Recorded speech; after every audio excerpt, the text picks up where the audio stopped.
Hi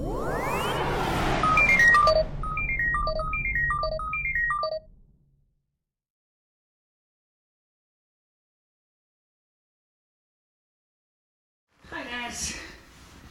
You probably can't see me too much because I'm not the focus of today's unboxing videos. We got a whole bunch of stuff to unbox. Some of the stuff is not really a big deal, and some of the stuff is huge. Literally, physically huge. We'll get to the huge box in a second, which is, you probably can see it in your frame. It's enormous. Let's start by talking about the small little things. This is the smallest one. And this, I already know what it is, okay? And I just opened it just now, so, okay? And if you look at the packing slip, which I will show you, it says, this is an XLR connector right here. And this connector here is used for microphones. This is the female end, or at least it's supposed to be. And it is one of the better made ones. This is actually very similar to the one that my main microphone uses. Okay, you got your stream relief. Wow, this is going to be a ton of side of this one. Why would you say that? Oh, okay, yeah. Yeah, this is gotta take this apart, and there's a rubber ring there, so I right now know what's up. Okay, alright. I will play with this a little later on. I think you gotta take this insert out. I don't think there's any instructions on this, so I'm gonna have to figure this one out. So anyway, this here is a better plug than the cheap generic. Oh, here it goes. That's how it goes apart. And so I thought, okay, it slides out. There we go. And there we go. Just use this so they're gonna push this out of the way. Oh, you can see this part pops out. This is where you put your solder on your inner lands, and this is your string relief. This is the key to a successfully good connector, is the string relief, because a lot of these cheaper connectors have a rubber boot on the end only, and there's no string relief inside. So unfortunately, you're depending on the solder or the wire to hold the connector together, and they do usually. So that's, as I said, that's the smallest of the things. Let's get to the next smallest. Right here. Actually, this will be the next one. And I'm going to use my X-Acto knife for this because fast it up. Okay. This is our new SCSI cable. Okay, and it's just the 6-foot one. I said to you many times is when you're using let's open this package because they're going to be using the last piece. When you're using SCSI cables that are too long, I don't know really much about LVD SE, as far as I do know that there is a theoretical maximum length, like close to 24 feet for LVD SE, but I think a 12-foot cable is insanely long. This is a 6-foot. Here you have your half-pitch 68 pin connector, and this is going to be used to connect this to the computer, or to the devices I've got in box here.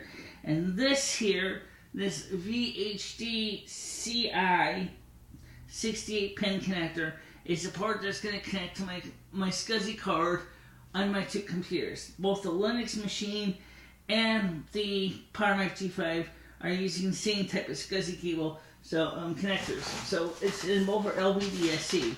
Unfortunately, if I want to reprogram the Mac, I would have a problem because the Mac's PowerMac G3 and the G4 is the only one that supports the original at that power domain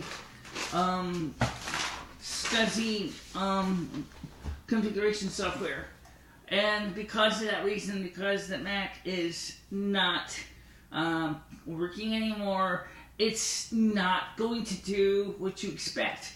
So if you before my Power Mac Blue and White fell down the stairs and smashed into a bazillion pieces, what I would sometimes do was take the card out of Power Mac G5, boot the Mac under OS 9, go into the configuration utility, set the settings inside the card. Unlike on the Intel versions of the card, there is no BIOS preset utility that you can use to set the card. Well, you may be able to set up through open firmware.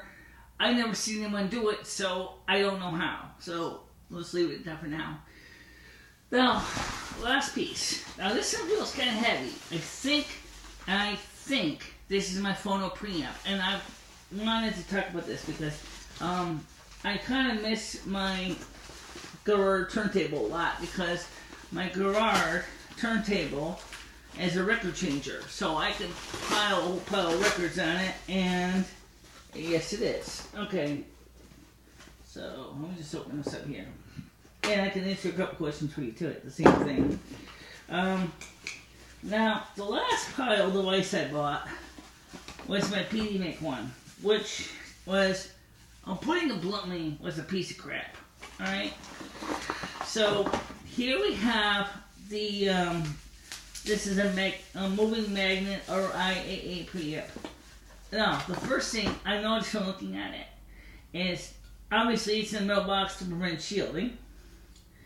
And it's got, appears to be a headphone output on it. I thought so. This is the model PP444, made in China, obviously.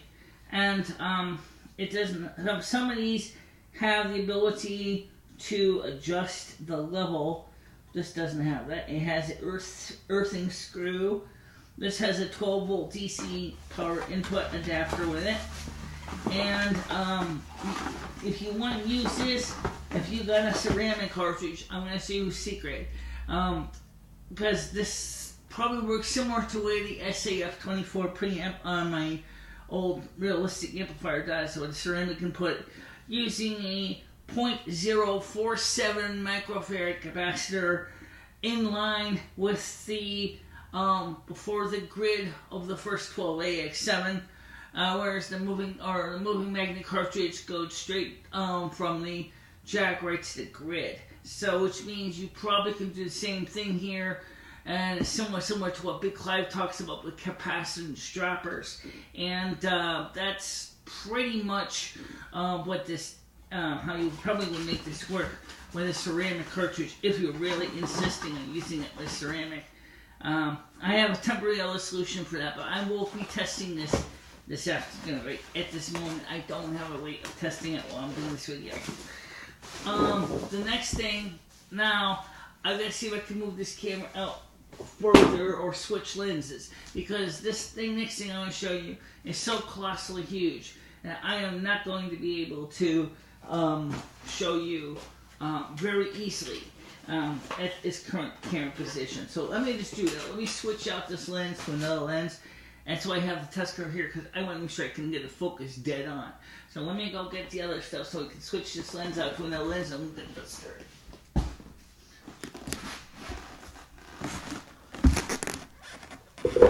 Okay, we're back. And this next thing I'm standing in front of next to is huge. This is something I have seen for a few years, and I've always kind of said, damn, I want one of these. And I ordered it finally. It was kind of an elective purchase, but you know what? I have to be honest. I haven't had a nice Christmas in the last few years, so I consider this a Christmas present to myself. And not that I'm trying to say I'm bragging about it. But this thing, first of all, this thing weighs, should weigh 35 pounds. So,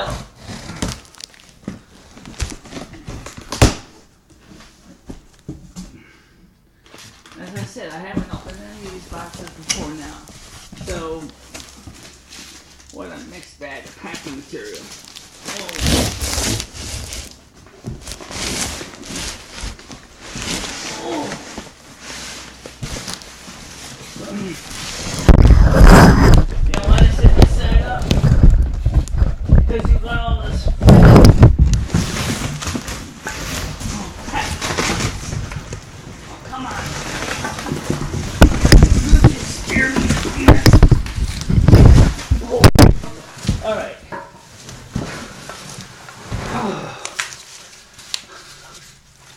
let me clean this up real quick, okay?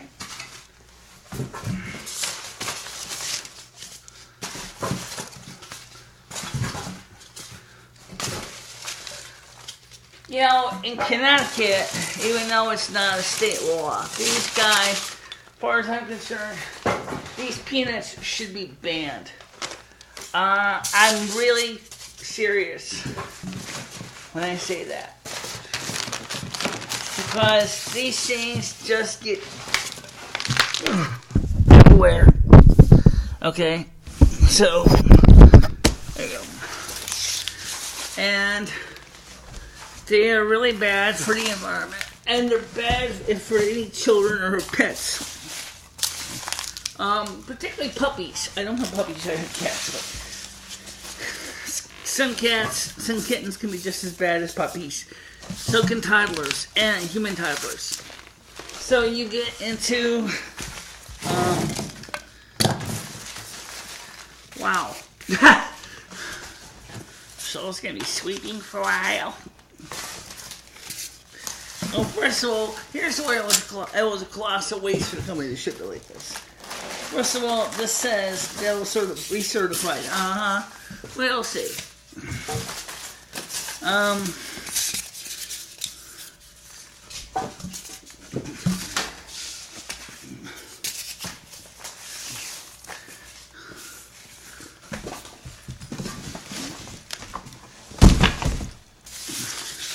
What? You think I'm done picking up popcorn pieces?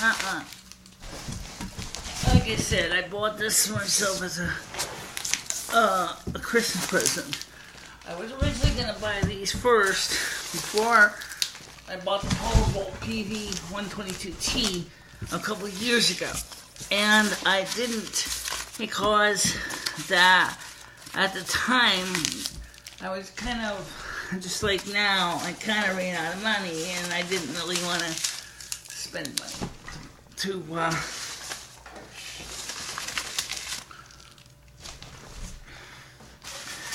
by the way,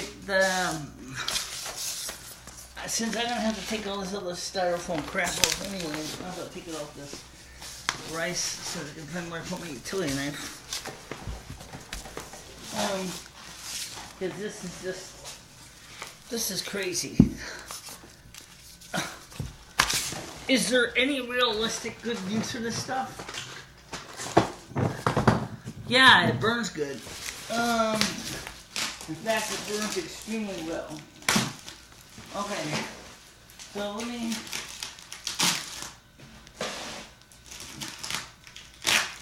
Okay.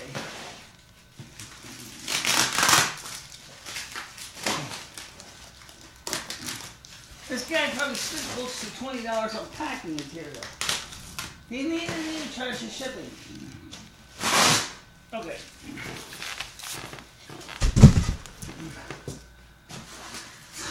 You think that seems important enough now you can get to it? Almost. Oh, yay.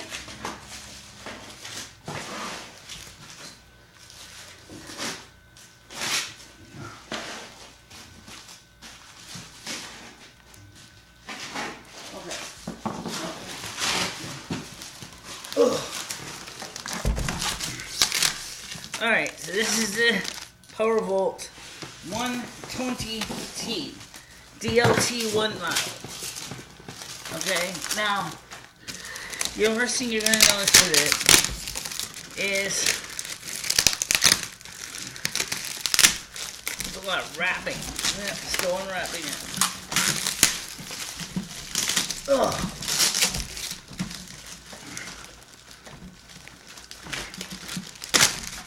Alright, now, this, oh, ow. Alright. Okay, now, this one says LVDSC. It has a handle, okay? And as I said, this is in a tabletop case instead of a rack. This has a key.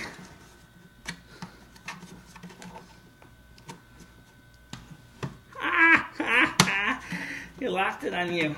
All right, oh, like that.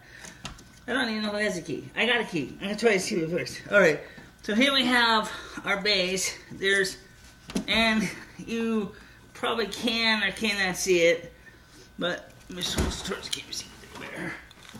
Okay, this here on the top is our elevator that picks the cartridges. It holds 7 cartridges, so obviously it holds 1, 2, 3, 4, 5, and then I guess there's some more base in the back. I always kind of wonder if this thing was 5 or 7. It says it's 7. Where's the 7th cartridge? That's the elevator. Okay, and this here is the buttons, the control switches. Wow, that's hard to open. Okay, just like on the other one, this one's go a lot better than the Powerbolt 122. Okay, you got your power switch. Okay, it's a self-start on-off switch mode. Next, select and previous. And otherwise, it works the same as on the other drive. It has a key lock, which is right here. The key lock is to allow you to secure this so that somebody doesn't go in there and cause problems like stealing cartridges and things like that. I don't think that's really a problem. Well, let's see. I got one computer case key. I have always kept it available. I wonder if it fits this. If not, I might replace the cylinder with a modern one. But I kind of like that idea of locking this thing up.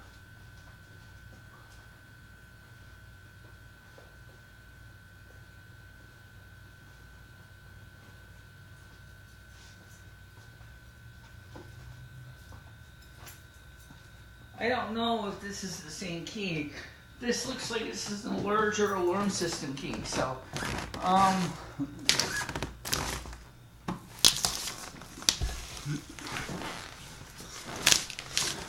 at least it wasn't locked. Yeah, well, yeah, this is definitely not compatible key-wise.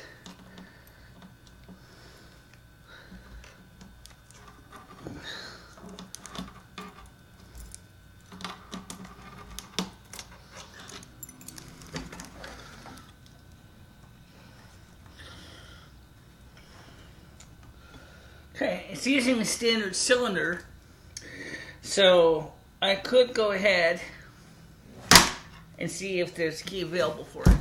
Okay, so this thing is the biggest package received today, and one thing I have never found for this, any of these models, is the keys. And I have to admit that I would love to find the match for it.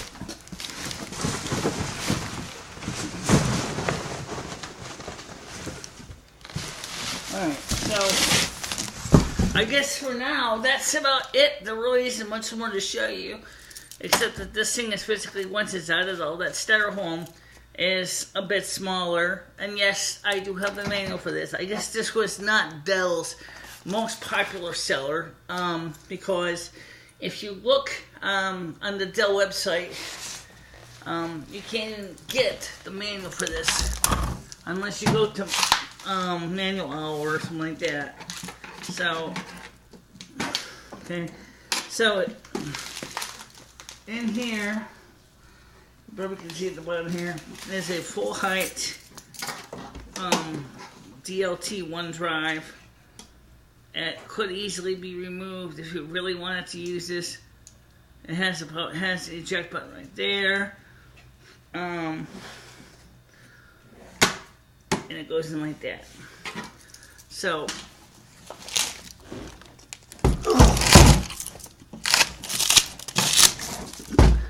for now, I'm gonna go ahead and test all this stuff and clean up all these pieces, and yeah, I probably will show you a demonstration of what I'm talking about with the ceramic hookups, if you want to use it with a magnetic input on the stereo, because that'll be the first thing I'm going to do, is cobble together a cable to show you that demo, which is actually pretty simple. And this is a mess. It is always a mess. Wow. I gotta sweep the floor. You know what? Might as well talk about something else while I'm down here. I want to talk to the Millenials for a minute. The Millenials apparently are a good portion of my YouTube subscribers. I know that some of you are very upset that Hillary Clinton didn't win. And I figured, since I'm doing an unboxing, I might as well unbox that too. Oh, this isn't something I gotta unbox, this is something I gotta test from my landlord. Let me just check the obvious things first. Things that usually go wrong with these heaters, is the cords. This is not...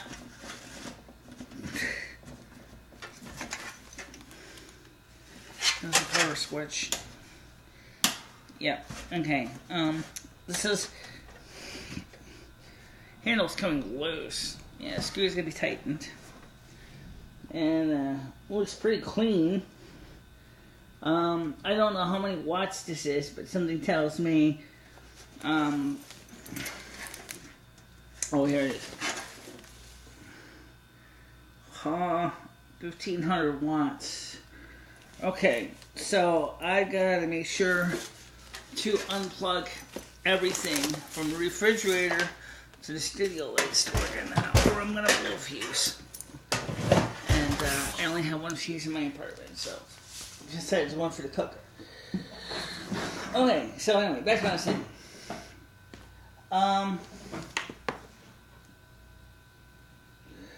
Guys, I know that some of you guys are really, as I said, are disappointed that Hillary Clinton didn't win. Here's a thing to consider. Okay, your generation was taught that every time you participate in something, you deserve a participation award. I don't have enough awards to hand out to all of you guys, but let's just say I give you an award anyway. All right, you participated in the election. You stood for your candidate. You showed your candidate your love and your admiration, and in that case, you get your participation award. Unfortunately, we only had election position for one president, and that one president was chosen by the people. And most people felt that Donald J. Trump was a better presidential candidate than Hillary Clinton. I have to be honest, if she wasn't so corrupt and crooked and amoral and have so much depravity, I could have seen why you would have chosen her. But I do have a hard time understanding that. But hey, okay, that's what you wanted to believe in. That was the candidate you chose, and for that reason, I'll respect that. But why, I don't know. The most important thing I want you to know is that I am very happy to have you as a person that watches my auctions and my listings and stories and things like that. And I'm very happy to have you as my fans. And I know that sometimes my channels can be kind of boring. Yeah, I'm sorry. Okay, it does happen. So now we got a few things to do to get ready for President-elect Trump's position in the White House. Barack Obama is going to take care of preparing the White House for Donald Trump. One of the most important things he's going to have to do is get ready to do the opposite of what I did. He's going to have to start preparing to leave. Put his house, call the moving trucks, and put everything into storage after he gets a new house with his wife, who goes back to Chicago. Then Donald Trump and Melania have got to go ahead and deal with their affairs in order. Since the Trump jet is family anyway, he will probably have his sons using it. And he, of course, will be riding Air Force One. But if I know Donald Trump, he will be insisting that Air Force One receive a couple of modifications to make it more energy efficient, which I agree immensely that he should do. And last and most important of all is Donald Trump is going to bring this country back to where it should be, the way our founding fathers intended it to be, where the law of the land, where law and order is key to normalcy. And there's nothing wrong with that. If you believe in the Constitution, as I do, it's a document that has survived for more than 200 plus years. Okay? Almost 250 years. It's a document that says what is expected of what our government is supposed to do for us on the federal level. Just as all states have a state constitution. Donald Trump, first of all, let's make sure we understand one thing. He's not going to willy-nilly deport illegal immigrants. Okay? He is going to make his effort to remove the most corrupt badasses of all. But he's not going to just go ahead and pick and choose them, throw them all in a turnip truck and throw them across the border. That's not his intention. Okay? I want to make sure you understand that. Number one is, wouldn't millennials want to see a tax decrease? I mean, we all like to save money, right? That's why we go to store sales. That's why we go to eBay. Is we like to save money. Okay? And so, what Donald Trump wants to do is continue the tradition of trying to save money by trying to make positive changes in the American policies and their taxes. He wants to get rid of corporate government waste. There's so many programs our government does that are just plain wasteful. That don't make any sense. They have no realistic use in the 21st century. He wants to fix our military that's basically been decimated because of the sequester. The sequester originally was supposed to be a temporary thing, originally intended to get the Republicans and Democrats in Congress and the Senate to basically sit down and come up with a long-term budget, which at the time they never did. So the sequester stood for a lot longer than it should have. And at the same time, our military was getting more and more soldiers in furlough, and military equipment was falling apart. And after all the events in Afghanistan and Iraq, our equipment is tired, battered, beat up, worn out, and it's just really needs to be replaced. And that's something that Donald Trump also wants to do, is he realizes, unlike Hillary Clinton, he never wanted to start a war with Russia. He knows that our military is incapable of handling a war with Russia right now. It doesn't have any resources to handle a war with Russia. Russia's got much more up-to-date army equipment. Their soldiers are top-notch, crackerjacks. And, of course, starting war again with another country is a fruitless waste of money. Why would Hillary Clinton want to start a war with Russia? Because she was trying to make a diversion, because she didn't want to fess up to her own mistakes. Okay? I learned long ago is it's important to admit when you screw up and not be afraid to say, I'm sorry, I messed up. Honey, I mess up all the time, okay? It doesn't make me a bad person. It just means that, hey, okay, I screwed up. Oops, I'm going to try again. Not a problem. Not a problem. Now, so millennials, the first thing is that I want you to understand is, I don't want you to be angry because Donald Trump won. Don't want you to be angry that your candidate lost. You got a chance in 8 years. If it doesn't work out this time with Donald Trump, you have a chance in 8 years, or 4 years actually, to choose a better candidate that meets the needs at the time. We need jobs. I know some of you guys are basement dwellers, and I know that you love living with mom and dad, and mom and dad, as far as I know, love having you around. But let's be honest, it's the 21st century. A lot of you are thinking, and some of you are, about the long-term ramifications of probably sitting down and having families of your own. And some of you may have realized, just like all the Republicans have told you, this economy is not conducive for raising a family. Donald Trump wants to fix that. I don't know what Hillary Clinton would have done, but she certainly hasn't necessarily, for all the 30 plus years she was been in Washington, she didn't do anything successful. Okay? But I congratulate you for standing behind your candidate, and I am glad that you did. You guys, you former Bernie Sanders supporters, you guys are the first to face the agony of defeat.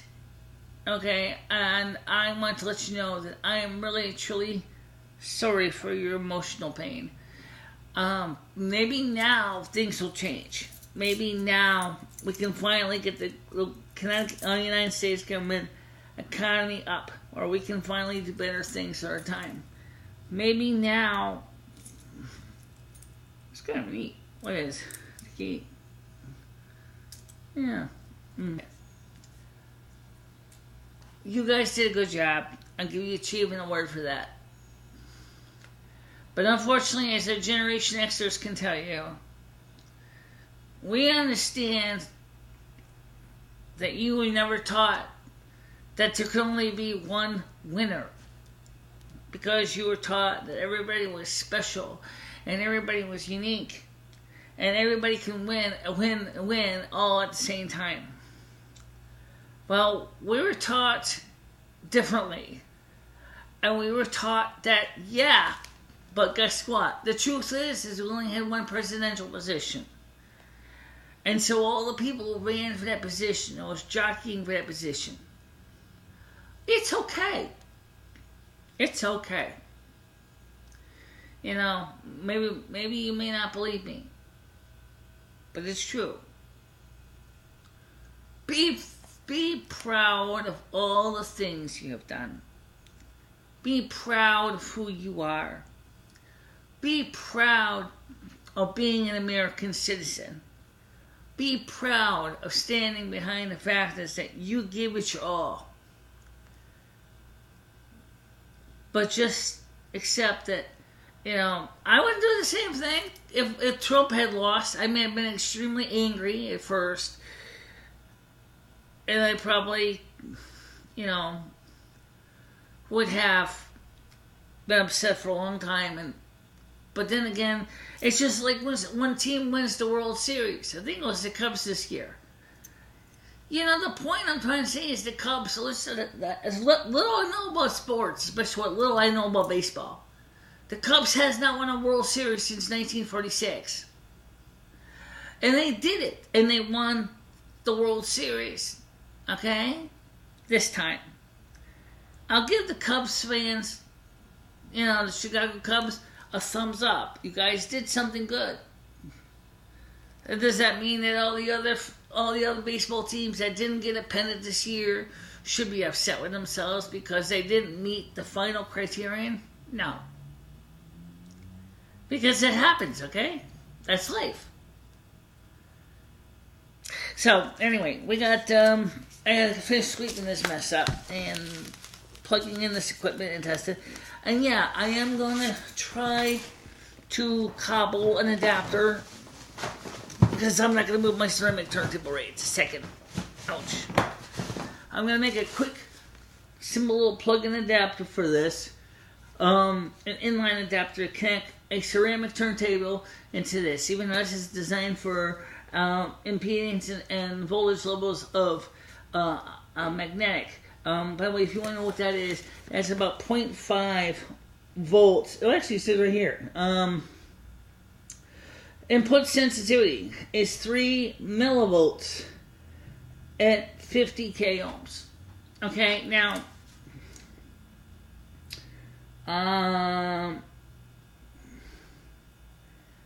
to make a long story short, when you put in the the 47 nanofarad capacitor into this circuit, it's going to reduce the sensitivity from 0.3 volts to 0.03 volts or 3 millivolts. So it's going to reduce it by a factor of 10. And when you do that, that means that this thing will actually be able to handle a ceramic cartridge voltage level. And then in the RIAA curve equalization will actually be affected and you'll be all set to go. Right now, the way I'm doing the RIAA curve position is using a 10-band realistic graphic equalizer that is going on the output stage of the M68 MC, and it's converting, and it is rendering the signal using the RIAA curve position for when I'm playing records. It's okay, it's not great, it's not fantastic, but it does work. So we will be doing some experiments with that, and when I get that done testing, we will go ahead and hook this up and go to work with it. So, alright guys, so I'll see you soon, and I'm going to go ahead, get everything configured, sweep the floor up, and see if everything works correctly, and then we'll get going to the next step of life. Okay? Bye-bye!